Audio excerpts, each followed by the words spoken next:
Hi, everyone. Judge Andrew Napolitano here for Judging Freedom. Today is Monday, November 27th, 2023. Our great Thanksgiving Day holiday is now over, and we're marching toward the end of the year.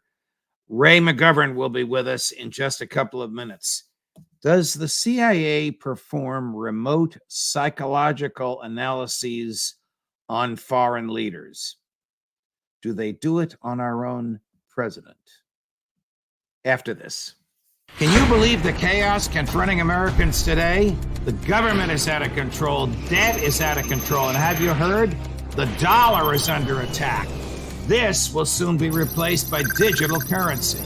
No more paper cash. It's coming fast, so you need to get educated in other ways to protect and preserve the wealth you already have. What happens if the government destroys the United States dollar? I don't know, but I do know they can't destroy gold or silver or the value of it. That's why it's so important that you learn now how to transfer your wealth into gold and silver. So educate yourself about investing in precious metals. Take charge of your retirement with gold-backed IRAs, and you can transfer a portion of your existing IRAs tax and penalty free. So don't procrastinate. Take control. Do the right thing for you and your family. Go to LearJudgeNap.com or call 800-511-4620. Red McGovern, welcome back to the show, my dear friend. Does the American intelligence community in general, the CIA in particular, perform remote psychological mental competence analyses of foreign leaders? The answer is yes, and that goes back at least 4 or 5 decades. We used to contract with psychologists and psychiatrists at GW, George Washington University Hospital, and then we set up a whole branch, 5 or 6 of these psychiatrists looking at people like Khrushchev or like Chernenko or Nasser, or all prominent leaders got a psychological evaluation. As they called it, it was a remote. It was an at-one remove psychological evaluation. But I want to tell you, they were extremely helpful to us, even though they violate some of the rules that's supposed to govern those kinds of Well, I would imagine they violate the rules of medical ethics, because what are these evaluations based on? Videos, and what are they videos of? Whatever the CIA wanted them to see. It's not a video of the leader with his wife and children. It's a video of the leader in public, I would imagine. We had more than just videos, Judge, as you can imagine. On many of these leaders, we had chapter and verse from clandestine sources.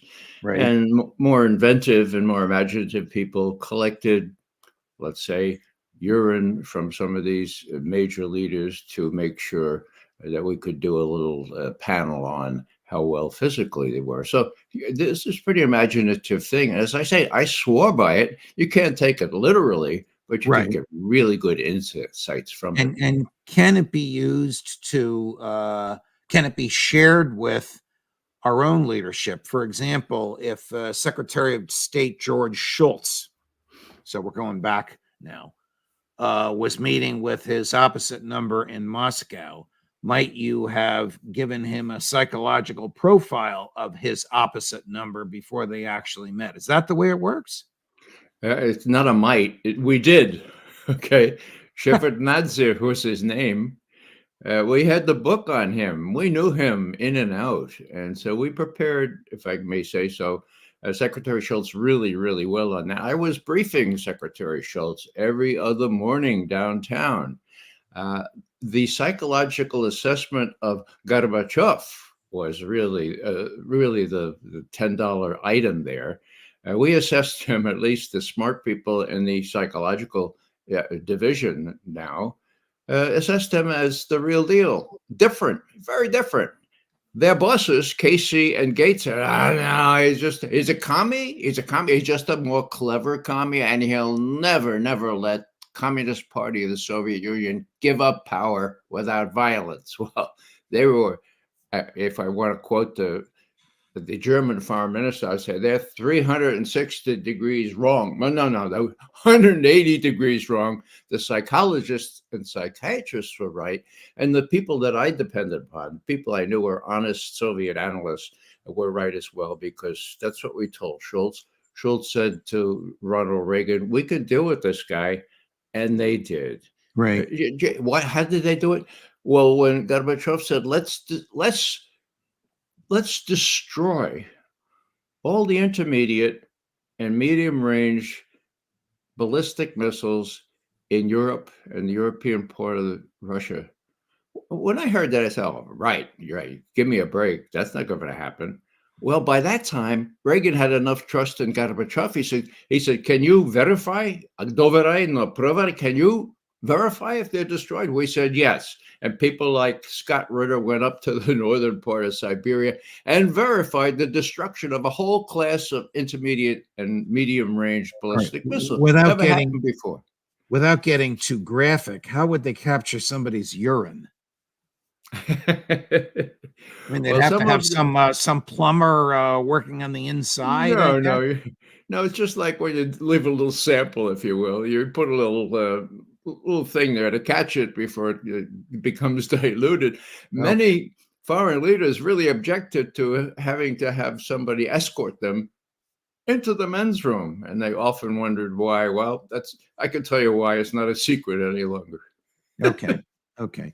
Does the CIA perform mental evaluations of American leaders? No, but they should. Well, is there an evaluation? You obviously know where I'm going. Sure. There are people, very intelligent, neutral people, apolitical people, who believe that Joe Biden is not mentally competent to be president of the United States and would never be mentally competent to be president of the United States for another 4 years. Has the CIA evaluated its own boss? Well, what we would do back in the day is we would say, Mr. Biden, the Kremlin has an equivalent branch here doing at a distance psychological evaluations, and they think you're maybe not up to making these decisions. They believe that Blinken and Sullivan and Nolan are making these decisions, so that they're on tenterhooks here. It's a very volatile situation. Maybe you could do something about that by talking directly to them. That's not going to happen, but that's what we would suggest to a sitting president. Is it clear in your mind that the Russians, the Chinese, and you can tell me who else, probably the Brits and the Israelis, right, have psychological evaluations of Joe Biden? And if they do, it's not something that Joe would be happy seeing. Well, Judge, I can give you an off-the-cuff evaluation given by Putin exactly 13 months ago at Valdai, October 27th. He was asked, how do you interpret what the Americans are doing in taking on China as well as us in Ukraine? And Putin said, and I quote, I think they're crazy. I think it can be explained only by arrogance and a feeling of impunity, end quote. Now, I happen to think that too, but it doesn't matter what I think. What matters is what Putin thinks, and we've got a Middle East thing where the U.S. is heavily involved. So, what are these advisors going to say? Three's a charm. We got China. Let's take on for Israel the situation in the Middle East. It's crazy, and that was the word that Putin used. I dare say maybe it applies, and Americans should know that at this point. So when President Biden flew to Israel earlier, I don't remember if it was earlier in this month or late October, but sometime after October 7, was there for about 36 or 48 hours prior to his arrival.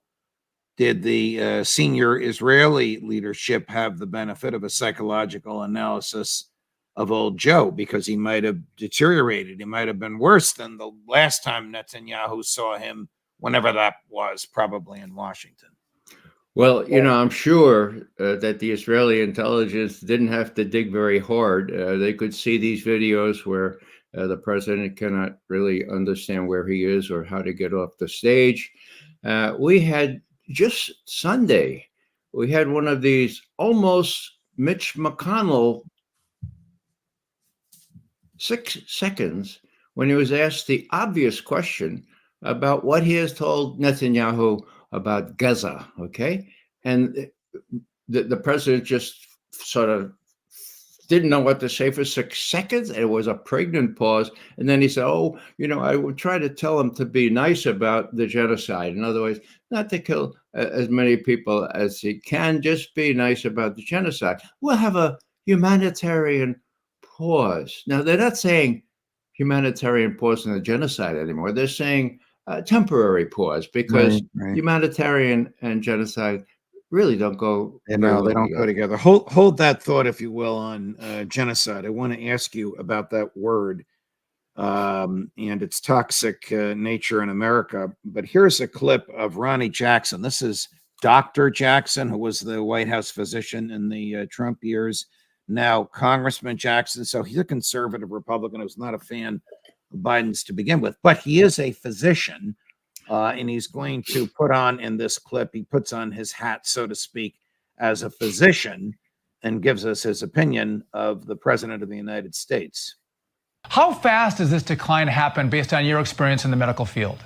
Well, it's happening quickly, Sean. And like you said, I've taken care of actually 3 presidents. I was also there during the Bush administration, so I know firsthand what it takes to be the commander-in-chief and the head of state. It's a grueling job, both mentally and physically. This man can't do the job. He's proven to us every single day that he can't do the job.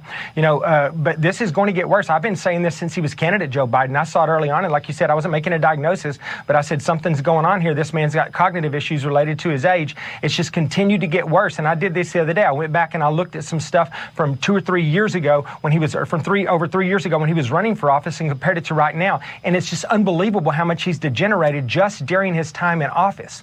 We cannot afford to have this man in office for, the remainder of this term and then another 4 years after that. He's already putting us at great risk right now. Look at what's happening to our economy, our southern border we just talked about, overseas, the wars that we're getting drawn into, things that wouldn't happen if Donald Trump were there, because our enemies don't fear us anymore. They have no respect for us anymore, and our adversaries don't trust us anymore. And it's because we don't have the leadership in the White House that we need. And it's because this man, even if he wanted to, he cannot provide that leadership. He is not physically and cognitively fit for office anymore. And somebody in his inner circle needs to step up to the plate and make him aware of this. And he needs to move on for the safety and security of this country.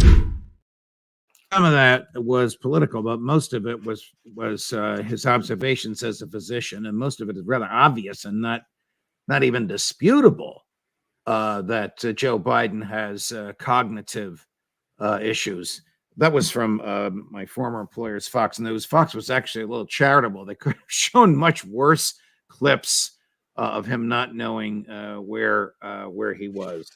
So if a member of here's my point. If a member of Congress is saying this on national television in the U.S., surely Putin, Xi, Netanyahu, Prime Minister Rishi Sunak of Great Britain, Chancellor Scholz of Germany, President Macron of France are talking about it, at least when it's relevant, when they're about to meet with old Joe.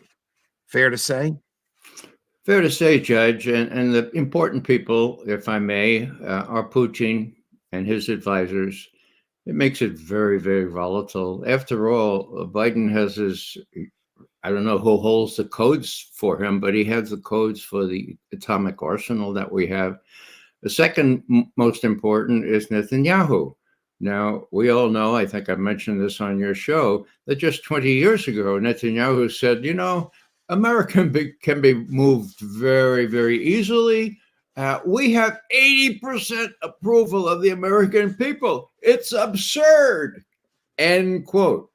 Well, it was absurd and had been absurd. It's not absurd anymore, except the figure is not 80%. It's down around 50%. And most of the young people and the people in Michigan and in other key states are not going to vote for Biden. So this is a real existential issue for Biden and for the political fortunes of the Democratic Party. Now, who are they going to get? What adult is there around that can come in and say, now, Joe, it's time for you to not run again, you know? Like they did to LBJ back in 1968, March. You remember that, okay? Right. There's no one around. So who's going to tell them? You know, I'm toying with the idea of asking my fellow veteran intelligence professionals for sanity for doing one more memo to Biden. We've already done 4, but we'd send this to Jill. It would say, Jill, look, for everybody's benefit, especially your husband's, look what we told him about Ukraine. Look what we told him about Gaza.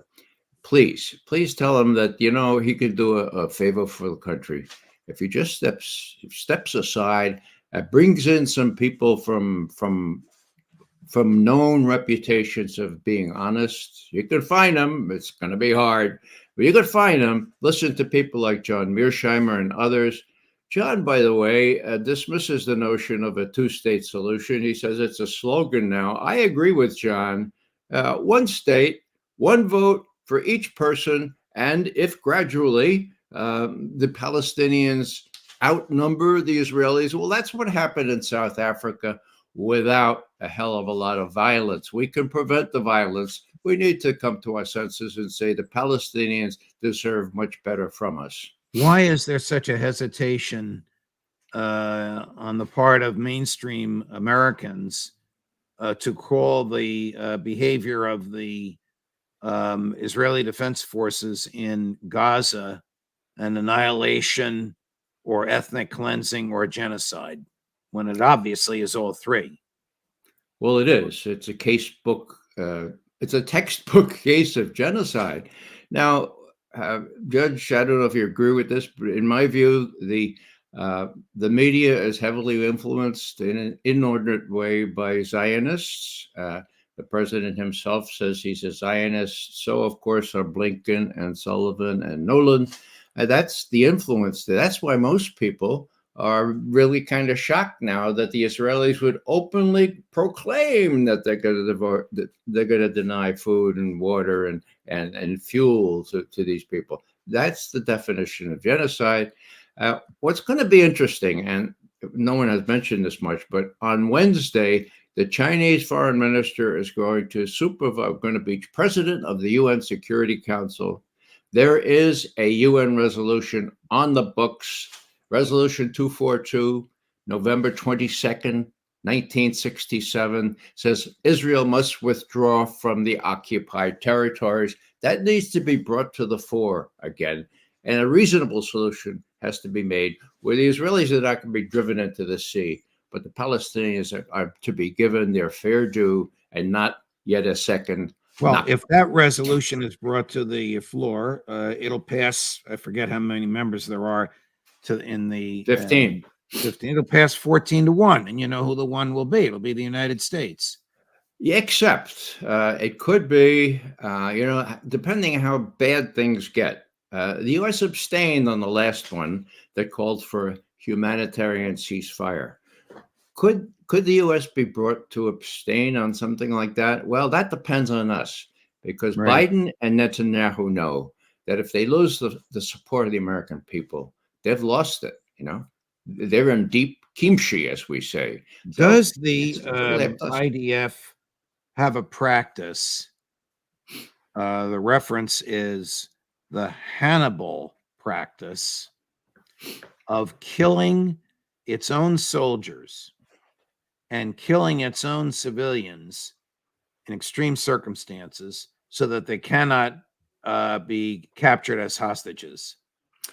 The answer is yes. And if you widen that out to a strategic situation in Gaza right now, it persuades me that the nuclear option that Smotrich, one of these ministers, the minister of heritage in Israeli government, what he said is we could use a small nuke. We could use a nuke in Gaza. Well, can they? Yeah, they can. They have 90 of them at least. Okay. Would they? Well, according to the Hannibal doctrine enlarged, so to speak, or enhanced, yeah. And would they? I don't know. But just asking that very question just sends chills up my back, Judge. So, has the IDF in this conflagration killed some of its own? Larry Johnson reports that it has. Sure, it has. It during that October 7 raid by Hamas, we know that it was Israeli tanks, Israeli helicopters, Apache helicopters they got from us that did the most of the really bad damage, the scorched bodies and all that. Why? Because of the Hannibal doctrine, and because they were really kind of emotional and wanted to just do in these Hamas guys. It didn't matter if there were Israeli hostages there too, take them down, and But that's what they what did. principle of law or moral principle permits that? Judge, there is no morality in the situation. There's hate, okay? There's no empathy. There's just hate. And there's hate on both sides. Now, the Israeli populace is 80% behind what Netanyahu is doing. What would stop him? Only the United States can stop him. And if we don't stop him, then the Arab countries in the area, the ones that are full of Palestinian refugees, another 7 million or so, Jordan, Syria, all those Lebanon, okay, they're going to create so much pressure on their own governments. The government's going to have to do something, and what that something is, I hope it's judicious, but it will be something kinetic, fancy word for violent. Okay, so Right. we want to prevent that. Vanessa Beeley, with whom I was on a Zoom thing yesterday, she said that the surrounding countries are trying to manage this without getting directly involved. So far, they have. Will they be able to do that if the other million of Gazans are displaced or killed? That's the big question. I don't think they are. I think that maybe Alistair Cook doesn't think they are able to restrain themselves. And then, of course, we have a wider war. And my God, who knows where that would end up. Ray McGovern, always a pleasure, my dear man, no matter what we talk about. Thank you very much for your time. We'll see you at the round table at the end of the week. Most welcome. Of course. Larry Johnson at 11 Eastern. Colonel McGregor at 3 this afternoon Eastern. Judge Napolitano for Judging Freedom.